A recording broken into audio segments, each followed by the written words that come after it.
E aí, o que você acha que basquete e futebol têm em comum? Estou aqui no ginásio do Paulistano, para uma transmissão do NBB, me vê esse questionamento, né? Cada vez mais futebol e basquete se assemelham. Talvez pela capacidade física, né, dos jogadores de futebol, cada vez mais rapidamente eles chegam perto da área do adversário. Há uma série de planejamentos defensivos dos times no Brasil e fora do Brasil para proteção da área, né, do goleiro, para evitar infiltrações, dribles, jogadas de tabela e tudo mais. Algo muito parecido com as defesas de basquete. Bola parada, sempre tem um zagueiro bloqueando a passagem de algum jogador, como acontece muito no basquete, seja lá dentro do garrafão, embaixo da cesta ali, ou no meio da quadra mesmo, nas movimentações, no chamado pick and roll. Isso tem acontecido cada vez mais também no futebol, só que muitas vezes é difícil de observar. Mas tem uma coisa que o futebol aparentemente desaprendeu e que o basquete mudou para melhor.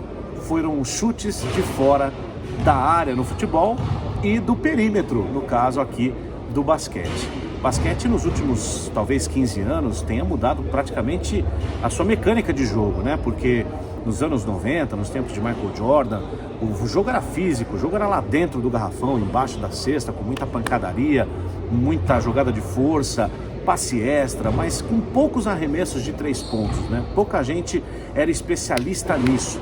E aos poucos os times foram tendo seus gatilhos, como a gente fala no basquetebol, e a gente leva isso a um patamar talvez de excelência com os Splash Brothers, né, lá do Golden State Warriors, o Klay Thompson e o Stephen Curry principalmente. Isso acabou mudando o jogo. Realmente o basquete no mundo todo, ele também parte muito, talvez mais de 50% do seu jogo, na movimentação de perímetro, né, nos arremessos de longa, de média distância, o que o futebol perdeu nesse mesmo período, curiosamente, né? A gente sempre teve bons batedores de falta no futebol brasileiro e mundial, né? Sempre tivemos aqueles caras que acertavam aqueles petardos de fora da área, muitos gols lindos dos anos 80 da seleção brasileira e dos grandes times do Brasil, o Flamengo do Zico, o Atlético do Éder Aleixo, o Cruzeiro do Nelinho, tantos outros. Raí já fez gol em final de Campeonato Paulista com chute de longa distância, né, em cima do Corinthians em 91, Neto fazia muito isso. Enfim, um recurso que todo time tinha